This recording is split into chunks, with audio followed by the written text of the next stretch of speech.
Hello, welcome to the Health In Show, an affiliate program of Homeopathy World Community. You've come to the right place to tune in and participate with your comments and questions. Love is the greatest healer of all. But sometimes, in order to change our emotions, we must take action in other spheres of our lives. We speak with experts in alternative and complementary health fields and hope you will benefit in some small or great way. Remember, you are wherever your thoughts are. Make sure your thoughts are where you want to be. Good morning, everyone, or good afternoon, wherever you are in our world, our big, juicy world. Hope you're all doing well. We're so happy to have you here today for the Health and Show. My name is Marilyn Shannon, and we're going to get on with our show. But let me just remind all of you as we proceed, you are welcome to join us in our chat. Just put your name, nickname, whatever you like under the window, and it'll open up. You're welcome to comment, ask questions, whatever you want in there. You can also contact us through 919-978-5118. Gosh, I just forgot the number. Hold on a minute. Let me look it up. 919-518-9773. I don't know how many years I'm saying that, but anything is possible, right? So please join us in any way you can. Also on Skype, which would be voice at computers. That's plural. Then the number 2K voice. That'll be voice, not video. So let's get on with our show. And besides, Amnon, thanks for everything, our producer in the background, keeping everybody straight and happy. Thank you for everything. Oh, no, don't mention it. So thank you all. This is a subsidiary of HWC, Homeopathy World Community. We have lots of things going on throughout the month. Check out our website, and we'll give you more details about that in a bit. But let me introduce Chanel, our beautiful Chanel. How you doing? I'm good. How are you? Hello, everyone. Good to see you all. How are you doing? I'm good. Cannot complain. It's sunny and warm today, so happy to be moving around a bit. And I'm actually very excited for today's show because we have Monica Frohmann on today. She is actually was a mentor of mine and a supervisor while I was in school. So this is very exciting for me. Monica Frohmann, I'm just going to do a quick introduction. There's not enough time to go through all of the accolades, but she studied at my alma mater, the Canadian College of Homeopathic Medicine in Toronto, and has been in practice since '99. She also treated my beloved Gooch, who is now turning 18. So I think that we can all agree that he has had a long life because of homeopathy and Monica. She's currently working in Austria as a homeopath and craniosacral therapeutic practitioner, having moved her practice from Newmarket, Ontario, Canada in 2017, I believe. She treats all ages and has a specialty for animals of all sizes.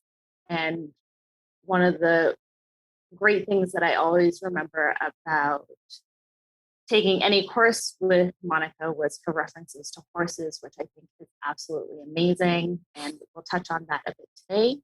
She's also on the World Council for Health and Homeopaths for Medical Choice. So welcome, Monica, to the Health and Show. Thank you. Thank you very much for having me. It's very exciting to be here. Because for me, any opportunity to talk about homeopathy and other, like any kind of complementary healthcare methods is just always a joy.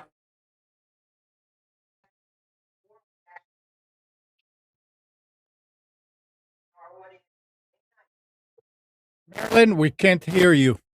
Our audience may not know anything about craniosacral. So before we get into some of the nitty-gritty stuff, maybe we should just give our audience a nice little base of what that is.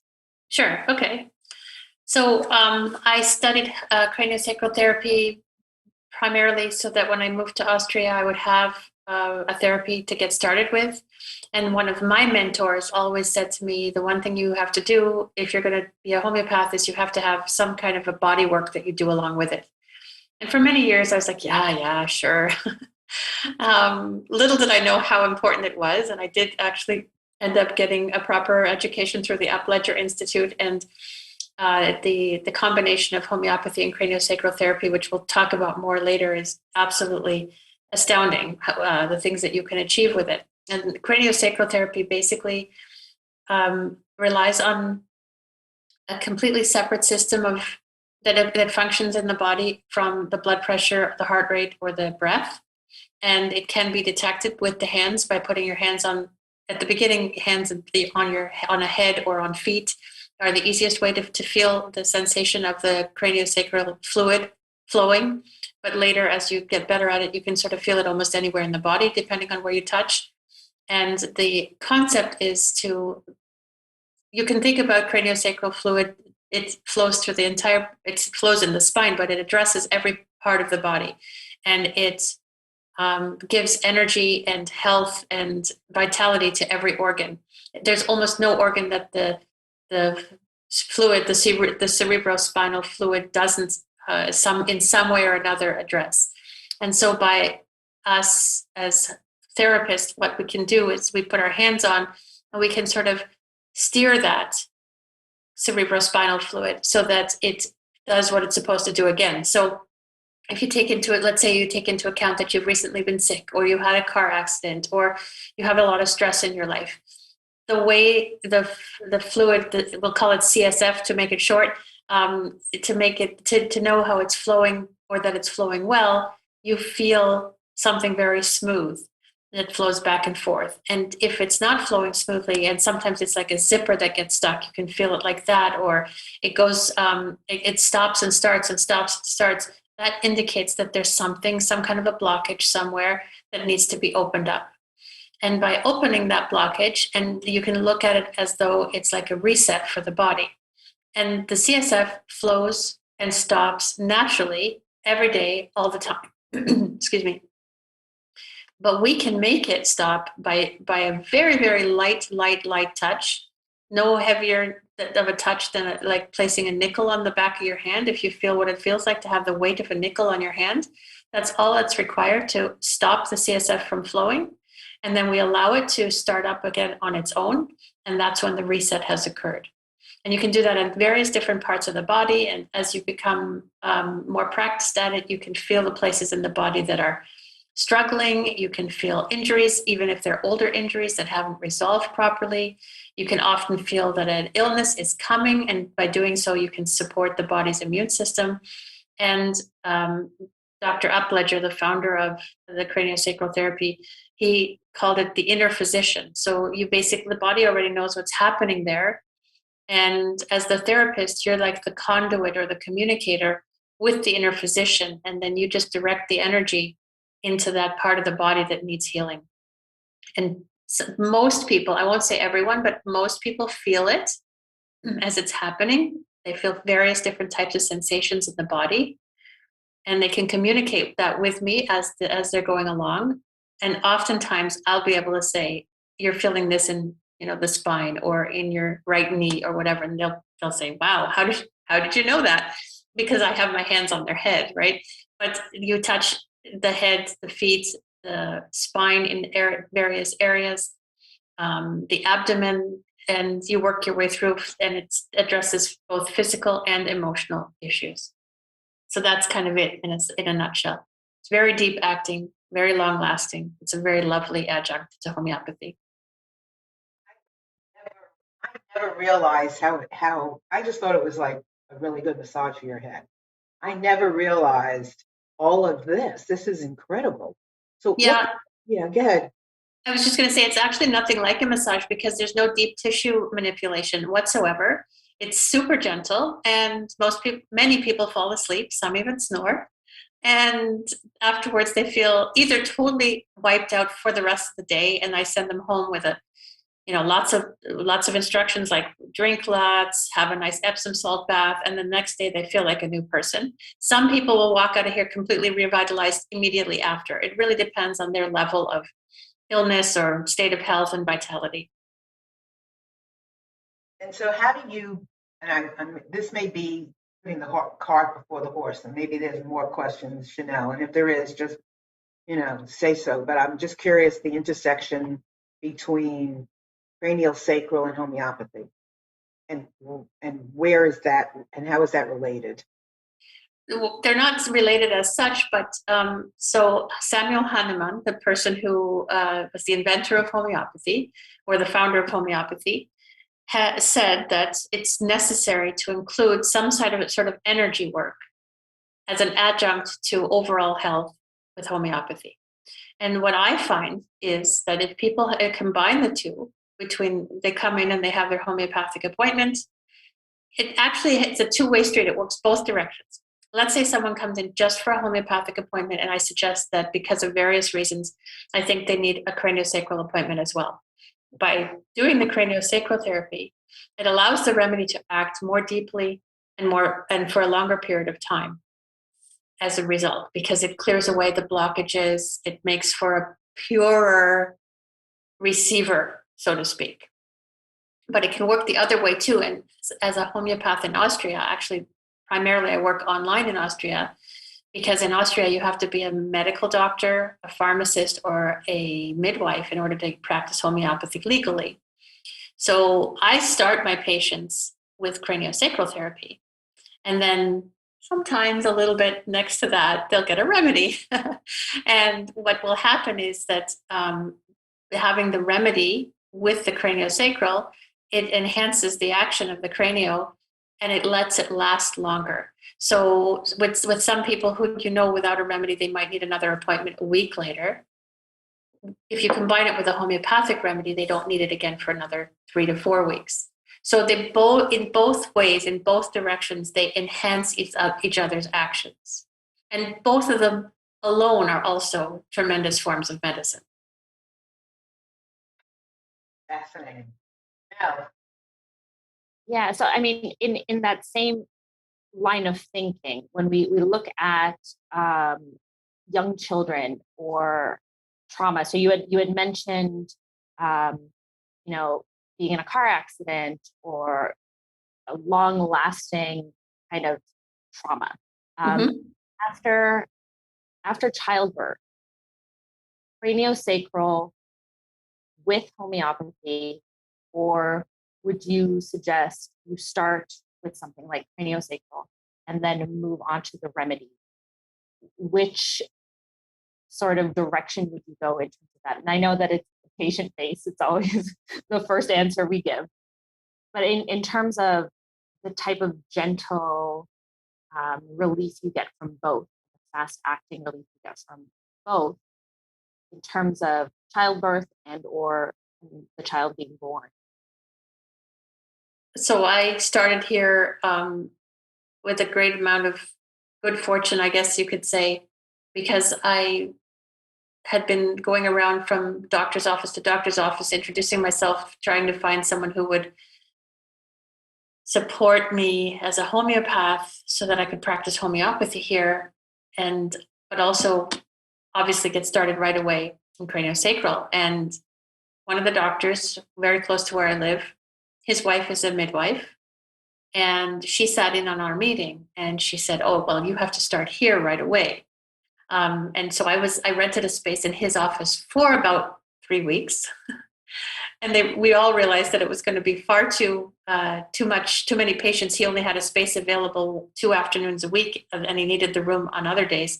And so his wife, the midwife, went right away and knew somebody who had a space for rent in this lovely clinic where I am now, and talked to the people who were there and said, "I have this person and she has to work in this town and we need her for our babies." And so I started right away with a big practice of babies. And I would say that starting any baby, no matter what the birth was like, can benefit from craniosacral, but it also seems to often need a remedy. However, right out a few days after birth, the mom or the dad doesn't know the baby very well. So they can't really report symptoms to you. And unless something traumatic happened that you can take the case of the birth process itself, it often is a little difficult to prescribe for a newborn. But you can right away do something with Cranial. It's gentle. It has a deep acting effect. And the person who is now my secretary or an assistant, she came to me with her daughter 9 days after she was born. She had done nothing but cry. Both parents were in tears themselves because they couldn't sleep, they couldn't rest. The baby wouldn't eat, she wouldn't nurse, she wouldn't sleep, and she cried for 9 days almost continuously. And so the husband was like, "This isn't going to work. This is nonsense. What you're going to do just by putting her hands on her head." And I did. And the second I put my hands on her head, she stopped crying. And then for several days later, the baby slept normally. So even though she was only 9 days old and we couldn't really take a case because the parents were so overwhelmed, they didn't have any information to give me except all she does is cry. They weren't even able to tell me, does the baby sweat? Does the baby chilly? Nothing. They could only hear the crying and that was it. So we didn't do anything with a remedy right away. We simply did a treatment of about 20 minutes of craniosacral therapy. And within that period of time, she was quiet the whole time. The dad is now a patient as well. And they're regular patients. And they've brought also more people into the practice. And the mom is now my assistant. So does that answer your question? I think I went at it at a roundabout kind of way, but I think that answers the question. Prompted me because I now remember that my grandson, who's now 4, I think when he was, I don't know how old he was, but I remember now that my daughter took him to a chiropractor who did craniosacral, and I can't remember what the issue had been on him, but I mean, just a few times actually. Yeah. And he's whatever, I can't even remember, but whatever it was fine. Yep, it doesn't take many appointments. Some people just like their kids to come regularly for maintenance, and some people bring their kids right before school starts or when exams are coming. Many times the birth itself is very traumatic, so they might need a few appointments, 2 or 3 appointments in short succession to resolve any birth trauma. And by the time you're into the appointments, like the 3rd or 4th appointment, then the parents start to get to know their kids, and then you can also include the homeopathic remedy, which now I understand why, both my mentor and Samuel Hahnemann said we need body work in addition to just homeopathy. I think, you mentioned earlier, that people bring you, let's say, their children for different reasons, right? And you mentioned, when they're starting school or before exam, what does it do that helps with your taking an exam? A lot in the kids who are taking exams, it depends on what their concern is. Are they nervous? If they're nervous, it helps with the nerves. Do they have trouble concentrating? Do they have exam or stage fright type of sensation? Can they not concentrate? Can they not retain? So I do a bit of, I might go about my craniosacral therapy appointment somewhat differently than the average person would who isn't a homeopath, because I'll sit everyone down at the beginning of the appointment and talk to them about what's happening in life. And I want them to address what's happening with them in order to know what's going to improve as well. Because I think it's not just about coming in and relaxing. It is a therapy. And so I have to know what the problem is so that I can address it properly. There are definitely other types of therapists who use it and just feel their way into it and see what they feel. And that certainly works. There's no question. I'm just trained a bit differently, right? Because I'm a homeopath. So I like to know what I'm feeling. And I also like to feel like I know what's going on physically in case there's anything I need to avoid. I had a patient once who had a broken back and had not that long before and still had the stitches. I want to know that before I sit down and I put my hands on it. So I think that the answer to that is it depends on what the problem is. No questions, but No, I don't want to leave you out. And I wanted to move from, treating, I guess I have one more question about treating kids, because this is something that I've run into quite a few times as a practitioner. And I know that a lot of practitioners stay away from certain ailments because of how difficult they can be to work through homeopathically. It takes, certain issues or symptoms can be very, very difficult. You either don't have the specialization in it or haven't worked directly in just that. I'll use attention deficit as one, can be extremely difficult to treat if you're not used to the signs and the symptoms of it, or working a child through something like that, or even an adult, can be very difficult because of the high energy often involved. Have you found that working with craniosacral therapy has really kind of honed in on the usefulness of remedies and how effective they are in cases such as ADHD or the high energy diagnoses, like something like MS, which is a very high energy diagnosis, very difficult to treat? Have you found that using this therapy has helped in your practice? Yeah, I would say that I'm trying to think of an example in my head. So craniosacral therapy is pretty amazing because it works even if the patient is unwilling, same as with homeopathy, and also not terribly cooperative. So I have all kinds of tools to help me work in my office with kids that are super hyperactive. And I have audio recordings for them to listen to. I have toys, I have puzzles, I have books. And it's when you find something that they're interested in, anything except a computer or a phone, and I have to tell you something about that in a minute. When they're distracted, then I can feel what's happening, and when they're sitting still. But there are also some kids I've had to chase around the room in order to get my hands on them, and that's okay too. It works. It's a little more difficult, and their body is maybe not quite as receptive because they're not as still. But what I sometimes do find that I'm doing is giving a remedy first and letting the whole system settle, and then I'm able to get my hands on them and be a little bit more effective that way. I do find that there are some situations where I'll say this is a case for homeopathy and not for craniosacral.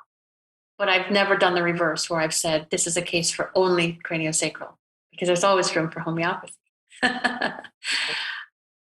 So somehow I feel like I'm answering your questions vaguely, and I don't intend to, but they're pretty wide open questions, which allow for a lot of room for different types of interpretation. Sorry? I was asking Chanel if she, had more to that question. Oh, and yeah, so then I guess the second part of that would be, are you working with animals with craniosacral? I do. Yes, I do. I treat a lot of horses, dogs, cats, but mostly horses. I have a group that I'm a part of on Facebook called Horses and Homeopathy, and we treat and help and inform people all over the world. Basically, anyone who wants to join the group is allowed in. And so those people are more distance, and the ones that are local, I have a lot of farms around me. I have 4 horses of my own. And as a result, you meet other horse people. And so I go to different farms and treat horses and stuff. It's pretty great. So what would we see with a horse that you are treating? What's the before and after? I would love to be able to show you physically what I would do it for you in front of the camera, but it would be too embarrassing. They stand there, and when you first get there, whatever their problem is, they're more agitated. Their head is up because it might be because it's someone new around them.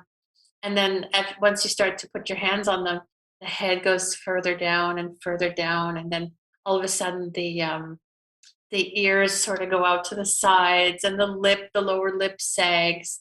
And then sometimes they drool, and sometimes they fall asleep. Horses can sleep standing up, so their knees lock, and you can tell they're just so relaxed. And they'll breathe out or snort, and you know that once you hear that snort or that big sigh, then you know you've done your work.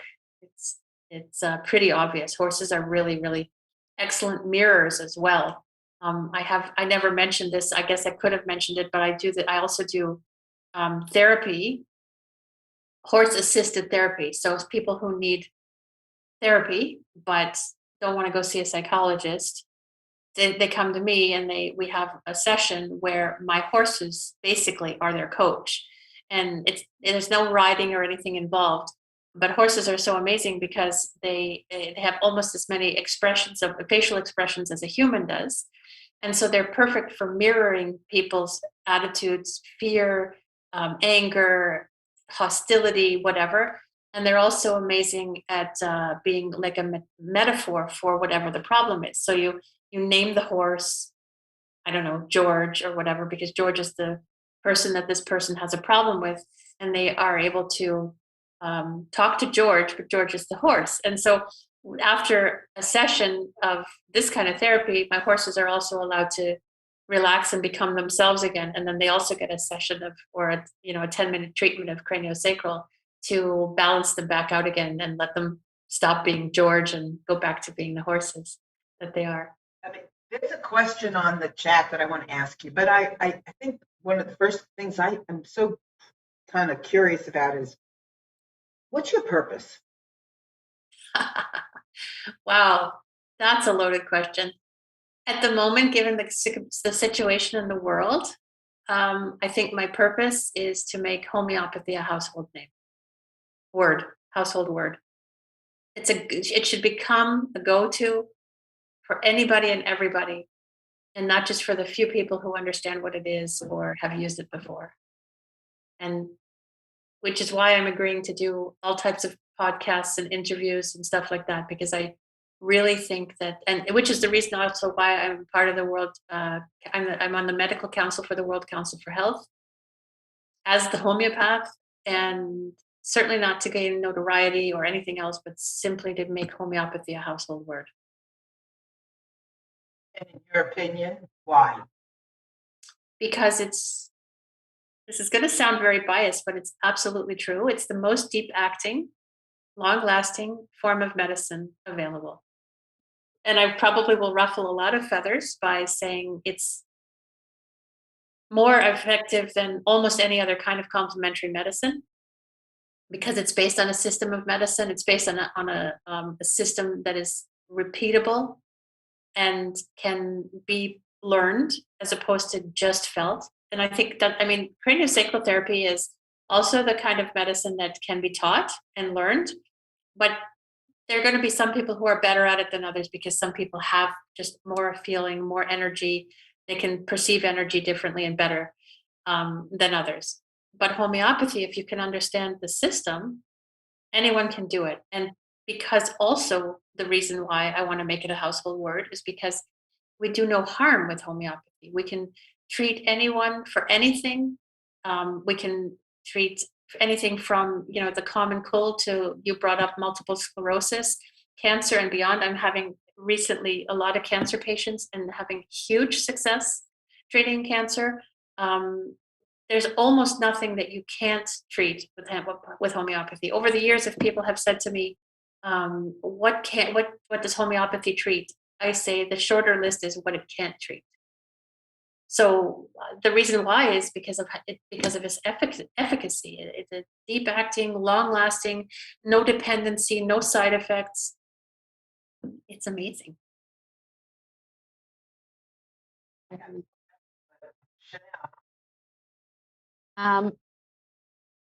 Marilyn, you said you had a question from the chat. Oh, yeah. So we have somebody who's asking us a question in the chat about the relationship between craniosacral and Reiki. They're very different. Reiki is purely an energy form of treatment. it treats. I'm not a Reiki practitioner. I don't know very much about it, but I do know that it treats the body energy. And as a craniosacral therapist, I'm actually using the body's internal cerebrospinal fluid to nourish the body and bring it back to health. It's an actual observable form of observable function in the body. If you want a really quick history, Upledger was invited to a surgery for a guy who had I can't remember what he had. I'd have to go back to the book and look at it. But he was invited to an open brain surgery, and what he observed was that he was watching the cerebrospinal fluid flowing, and he was pretty sure he was losing it because he didn't think there was such a thing, that you could literally see it moving. And from that, it's a longer story. You can read about it in his book. But from that, he developed a system that it could be manipulated in some way. So it's very different from Reiki, because Reiki is purely energy. So in Reiki, you don't move the energy, or you are moving the energy, but not the fluid. That's right. Yeah. Got it. Yeah. Got it. Okay. And I think that depending on the practitioner of the craniosacral therapy, some people will bring in more energy work than others. Got it. So I know homeopaths ask a lot of questions, right? In order to kind of position something, unveil it, unravel it. So when you're working, and I realize that with kids, you don't have that opportunity, or with an animal necessarily, but I guess with the horses, they express themselves, or an animal can probably express themselves. What is it? So I guess, what does something feel like when you can't ask the question, or you don't have the question or the person to ask, but you're working someone? What does something feel like allergies, or something specific that you're working when you can touch it? What does something specific feel like? I'm just curious, like, what does it, I mean, I can understand what some, like, stress could feel like, right? Because when you massage stress, you can feel the knot. But how do you feel other things? I think that the answer, depending on who you're asking, is going to be different, because everybody perceives things differently. But it all actually, interestingly, it started with my mentor, who told me I should be doing some sort of body work. And he said, come over here and just take your hands and don't touch me, but just run your hands over a certain part of my body, like just over the arms or whatever. So I did, and I went like this over his bicep. And I said, have you been working out or something? It seems like your bicep muscle might be sore. And he said, exactly. That's exactly what I've been doing. I've been working out, and I have lactic acid buildup and my muscle hurts. And what happened in that instance was I felt my hands being drawn more towards the muscle, as if there was a magnet there. And so I think over time, you just start to recognize those clues, or those little things that happen in the body. And you go, okay, well, sometimes you can name it, and sometimes you can't. So I've had a patient I had a cancellation, and he was waiting for a massage. And then there was some kind of a weird, because I'm in a clinic with other practitioners, and there was some kind of a weird thing when everybody's schedule was messed up, and I was free and massage therapist wasn't. So he came in to see me completely unannounced and unplanned. And I had my hands on his abdomen and on his spine, sort of like this, like a sandwich. And I said, I feel something here. What's happening? Something pretty serious has happened in your abdominal region. And he turned all white, and he said, oh my gosh, I can't believe it. I actually had my bowel resected, but that was so many years ago. I can't believe you could feel that. And I can't explain what I felt. I just felt this energy that was different. And even just today, I had a lady who has had cancer, and she had the skin cancer, and she had it removed, and it's been very good for a long time. And today I told her to go back and get it checked, because it doesn't feel the same as it usually does. I wish I could, but I cannot explain it to you. It's just a feeling. How do you take care of yourself? Huh. How do you take care of your hands and your senses and your emotions and your mental state? I mean, because you are very much a part of, as you know, all of you homeopaths in general, but and also as a body worker, sort of, kind of, I think. How do you take care of yourself? Because you are a very important instrument in all of this. Thank you. That's nice of you to recognize. I do. I think you should ask my husband whether I take care of myself. Where are you? I think you should ask him if I even take care of myself. He would probably say I don't. I kind of come at this from a "it's who I am" approach, and I'm a package. I'm not just Monica. I'm a homeopath, Monica. I live, eat, and breathe homeopathy, and without it, I wouldn't be who I am. So for me, it doesn't seem like a burden. I don't feel like I have to disconnect from it. From the craniosacral work, I do need to have some stuff in place so that I don't take on a lot of energy. Because that can happen to me. Someone comes in with a backache, I might feel the back pain. Someone comes in with terrible headaches, and I might feel the headache. So I have to go into every appointment being grounded. I try to wear certain shoes that I know I can feel the floor beneath me. I always have both feet on the floor. There are these little spots that you can massage right here, right, called the scalene muscles, that help you release energy and tension. And I also limit how many craniosacral appointments I take in a day. I will do a maximum of 6 of those, and I don't care, with homeopathy, I would do 20. It wouldn't matter. It's a different type of work. I do get to hear what people have to say. I feel their energy when they're talking about their homeopathic symptoms. I can empathize with them, but I can hear it from a more clinical perspective, perhaps, with some degree of. I'm absolutely empathic. There's no question about that. But I don't feel like I have to get into their story to feel the empathy. I just take it from an observational point of view, and which is the reason why we can treat children and animals, because we have to observe them. We have to be able to step back out of ourselves and just see what's happening around us, and observe their facial expression, their body temperature, what the skin feels like, the color of the skin, everything, the breath, everything that you can observe, which is why I think I don't get too immersed in the patient when it's a homeopathic patient. I'm too busy being the observer. You got to, I mean, anyone. You are the radio wave. You're receiving the information and you're putting it out. So you've got to take care of that radio station that's receiving.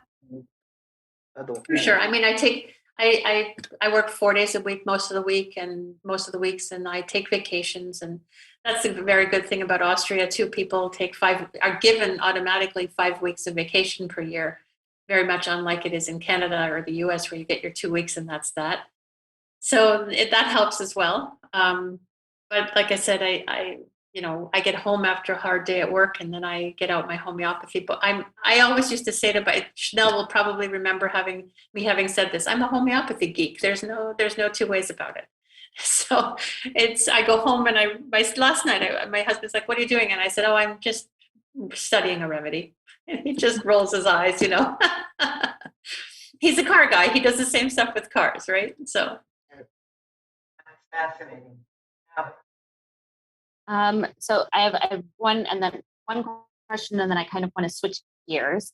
Have you ever found that, so when you're doing craniosacral work and you feel, however it is that you feel energy in a person, or you feel a blockage, or that zipper versus, the easy flow, have you ever found that, and I want to be really careful how I say this, because I hate kind of the way that this gets used sometimes. But if you have a patient that isn't a sulfur patient, but maybe needs sulfur in the moment, will you find that what you're feeling is in that space, that the heat, it's versus a patient who is extremely cold and have you ever noticed anything like that, where the actual sensation when you're looking at the picture of the remedy that they may need, there's a direct correlation between your experience doing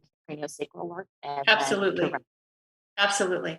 I can often, I'll start questioning the patient. So it depends on which appointment it is. If it's the first appointment, I've already warned them we're probably going to talk throughout your appointment, and subsequent appointments, they'll be more quiet and just receiving. And I can ask my questions based on what I'm feeling to help me confirm my remedy. You know, this morning I had a patient who I touched the back of her neck, and she's ice cold, but she's sweating. So I'm like, oh, so how are your bowels, and what's your digestion like, and how much do you like eggs, right? Because I'm touching a calc carb patient, but I don't know if you don't have both things. It's a thing about experience, right? You have to. People think I'm a fortune teller, right? Because I'm like, oh, but I won't say, hey, I bet you have, but I will ask in that direction, and they're always amazed that I can say, that they probably like eggs, or that they're super thirsty, because you can feel the dehydration in the skin, or that they have. Okay, a menopausal woman, it's not outside the range of normal to expect them to be sweating, but where the sweating is more, or that kind of thing. And like I said this morning, she had absolute. And then I took her case more, and she truly was a calc carb. Sometimes I'm proven wrong, but because I do my due diligence. Hold on a second. What is a cal what? Oh, a calc carb, a calcarea carbonica. It's a certain remedy that is sweaty but chilly, has poor digestion, tends to be somewhat overweight sometimes, a bit sluggish, and this totally described this patient this morning. So even though she was here for craniosacral, I asked her those questions to confirm her remedy. Because I remember being in class, and I remember you saying you'll get to the point where you'll know that you know a lot about a remedy when you're either sitting on a bus or a train, or you're at a dinner party and you can see the remedy picture, people around you. And I was thinking about that this morning, and I was wondering if there was a correlation between the two therapies, because I find myself doing that all of the time now. Like, is this sepia? Does this person really need sepia right now? Or, someone gets angry about something, you're like, definitely lack of this. So it happens. I wanted to know if there was the correlation between the two. I think that's one of the amazing things, because homeopathy is this so all-encompassing form of medicine, that anything that adds on to it, it has to pull from what we know in homeopathy. Absolutely. So I think yeah, it's wild. And I guess that's why people think I'm a fortune teller, right? Because because it's only because I know my remedies. It's certainly not because I'm a fortune teller. I leave that to the experts. I've heard you mention about being on different boards or whatever. Is craniosacral not anything you can do remotely? I don't do it remotely, but there are people who do it remotely. I have no opinion about it. Personally, I can't see how, but that doesn't mean it can't be done. I think I don't know how many people are watching or listening, but I wouldn't be surprised if someone in your chat said, I have it done remotely and it works for me, because I know that there are people who do it. But I'm a little bit too much of a pragmatist to be able to say that I fully believe in energy work, and I fully believe that you can treat people from a distance, but craniosacral is about manipulating the CSF. So I personally do not have that skill. I got it. I can understand that. It makes good sense. So I think I want to ask everybody out there, for those of you listening, and there's a lot of you, if you've had experience with craniosacral in your life, I would love you to put some comment in our comment window and just share, like, what's been your experience? What was your situation? What is it? I don't think, based on what I'm hearing, that everybody goes to craniosacral because they have a specific issue. You could just go and prevent a specific issue. Absolutely. So, I mean, that's probably the best way to do it, right? Yeah. But do it, right? So if anybody's got any comments or anything, please put it in there. We'd love to read it and just see what kind of interesting things are happening around, because it is a fascinating thing, and it's always even more imperative, I think, when you hear the results of someone, that it kind of puts it even more on the map. So I would, it would be interesting to see. Chanel, what else you got? I wanted to ask about the program that you're putting together for German speaking. They wouldn't be homeopaths yet. If for people who would like to study homeopathy and would like to study homeopathy in the German language. Okay, so I live in Austria, and Germany and Austria, I live about 1 hour from the German border. And the rules in Germany are completely different as far as homeopathy is concerned than they are in Austria. In Germany, you can practice homeopathy without any education, as long as you are what's called a Heilpraktiker, which means a naturopath, basically. And you do your education in naturopathy, and it's very heavily based in pathology and pathophysiology, et cetera, et cetera. So that, and it even allows you to do more than a naturopath in Canada could, for example, because they're allowed to use needles, they're allowed to do therapy, like, I don't even know what it's called in English, where they use your own blood and they re-inject it. No idea, whatever. Horrifies me, but whatever. And so I started to look around as to how I could be involved with homeopathy without treating patients in Austria and getting myself into trouble. And I thought about maybe setting up a practice in Germany, because I'm only an hour from the border. And then I started looking at options about teaching. And there was this distance education school in Germany who wanted to actually be able to teach homeopaths, but they didn't have a course. So they asked me to write the course, and it's still a work in progress. It's like working through molasses, because there's tons of red tape that has to happen. Every time you finish a module, it has to go to the government authorities. It has to be approved. It has to be tweaked. Been doing this for 2 years. I'm over it, to be honest. But I'm still working on it, but I'm over it. In the meantime, they're selling their course on Schüssler salts, on the cell salts that I wrote. But the homeopathic course is still a ways away, because there's just so much red tape to go through. But I thought my hope was to have it finished so that people who were these naturopaths wouldn't just go out there and do homeopathy willy-nilly without a proper education in it. And unfortunately, it's just taking forever to get out there. In the meantime, I have a few other ideas on the back burner that I'm working on. Hopefully will be confirmed by the end of this week, but I don't want to tell tales out of school until I have them confirmed. Yeah, exactly. Cross fingers. But because in Austria, there's a whole different form of education in homeopathy. You have to be an MD. And then if you want to use homeopathy in your practice, you can. With only about 50 hours of education in homeopathy, they're allowed to prescribe. Or if you're really interested in homeopathy and you want to be a homeopath primarily, then you go on and you study in almost the exact same way that we did at Canadian College of Homeopathic Medicine. They have almost exactly the same curriculum, the same theory, philosophy, everything. And then once they've completed that, then they call themselves a homeopath, and they hang up a shingle and they do their 2-hour initial consults and the whole bit. But they're not covered under the healthcare system if they do a homeopathic consult. They're only covered if they do like an acute consult and they give a remedy, then that gets covered. Not the remedy, but the treatment. But if they do a chronic consult, then then the patient pays out of pocket, just like we would in Canada.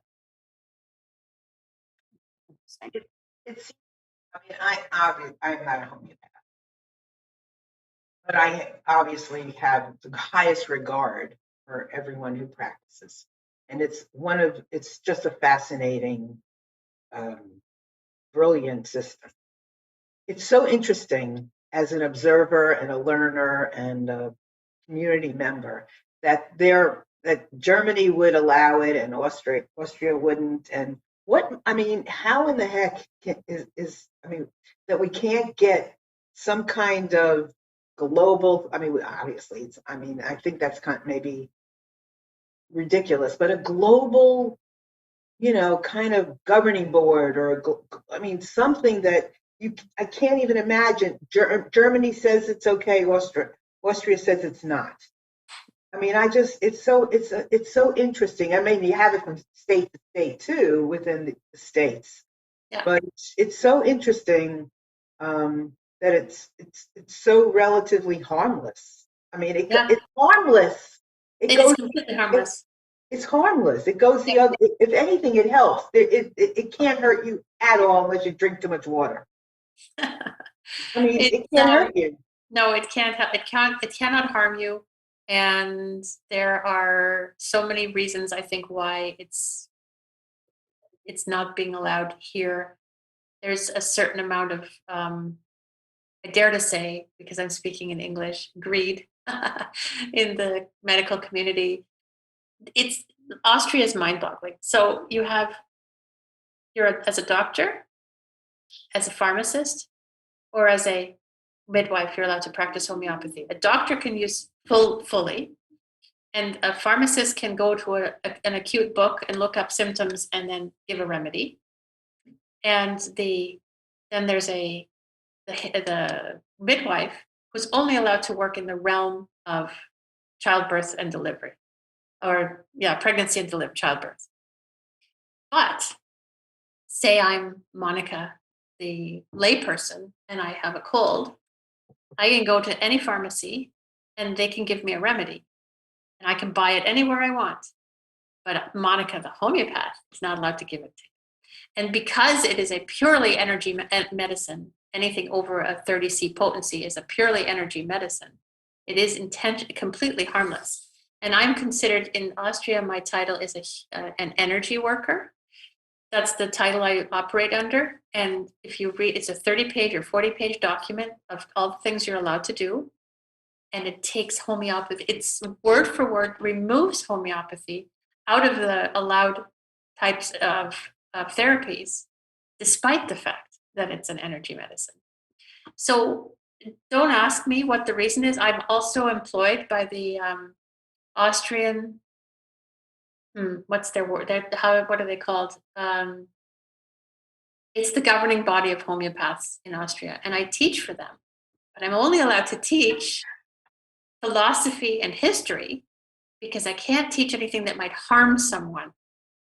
And I think that the reason initially, or maybe the more harmless reason why they don't want people treating with homeopathy is because they're afraid we won't recognize severe illness or acute or emergency situations.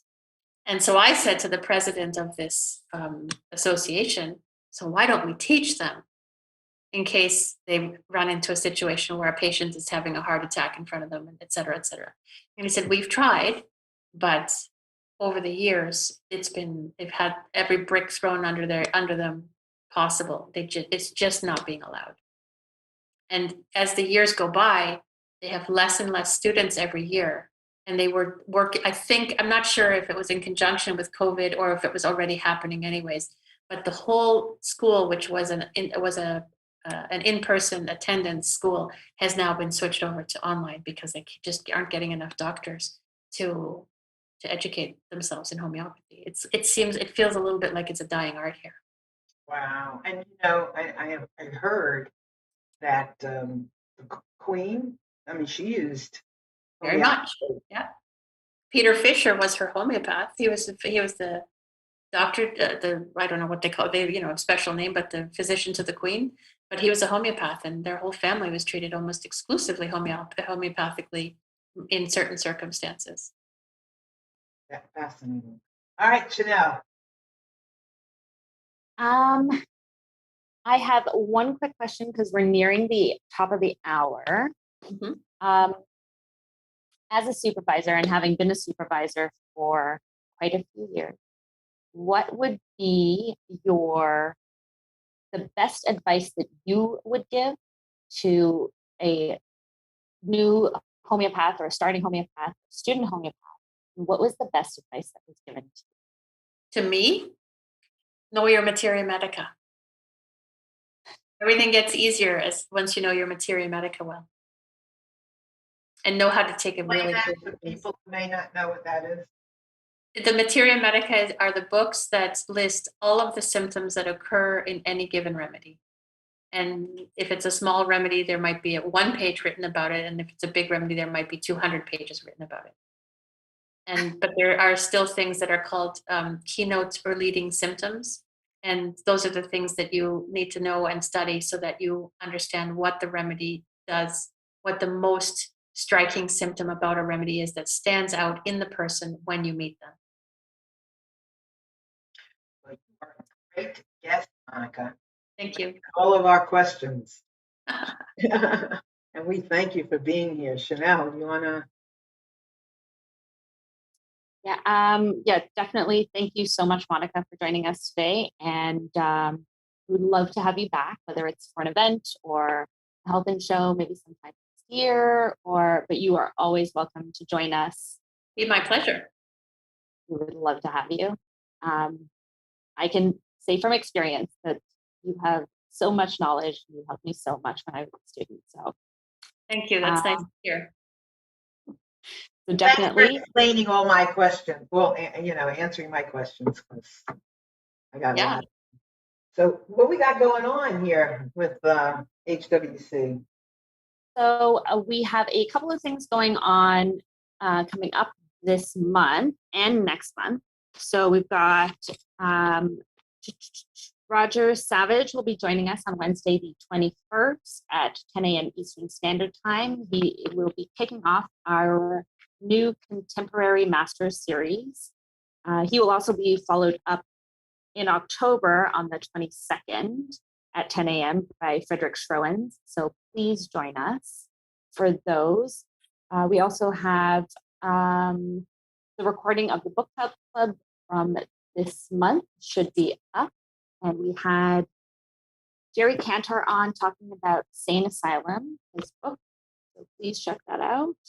And that's all from my corner of HWC. But as always, it was a pleasure. Chanel's got a big corner. Corner is the market. Anyway, we thank you all so much. Monica, just before we end, do you have a website you want people to visit, anything like that? Sure. I have a website. It's FrohmannHomeopathy.com. So www.FrohmannHomeopathy.com. You can also email me at monica@FrohmannHomeopathy.com. And once you're on there, if you are interested in making an appointment, you'll see there's a link to a scheduling calendar. Or if you have any questions, I'm always open to answering any kind of questions. Good. Thank you so much for being here, everyone out there. We love it when you show up. We feel your energy here, and it feels really good. If you want to know what it feels like. And thanks, Amnon and Chanel. Love you bunches, and everybody out there. We're so happy you came. Come see us again the second Tuesday in every month. We will be here. Chanel, any final closing words? No, it was a pleasure as always to be on the show, and hope to see everyone again soon. And if there's any information that you missed from the show, you can always check us out on Facebook at homeopathyworldcommunity.com or on Facebook, and then at our website, homeopathyworldcommunity.com. And if you have any questions about Monica, you can definitely reach me there, and I can send you in the right direction to find her. Perfect. Monica, closing word? I think you actually used the words already today, but I'm going to repeat them. Just try it. Why not give it a go? If you haven't already, if you don't have a homeopath, it doesn't have to be me. It can be anybody. I mean, I have a virtual practice, but really just try it. Go to anybody and get an idea of what it can do for you. Cool. Great. All right, everyone. Have a wonderful day. Bye. Thank you. Bye-bye. Bye.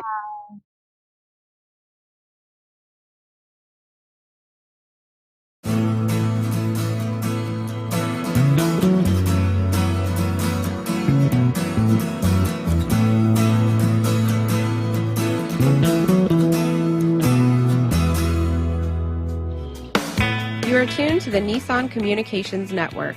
If you tuned in too late, you can always watch each program in its entirety or download an MP3 audio file of it in the archives section at nissancommunications.com. Don't forget to subscribe to our YouTube channel, follow us on Twitter, and like us on Facebook. Sponsored by StreamingGear.com, Carolina Apparel, and DeltaForce.net.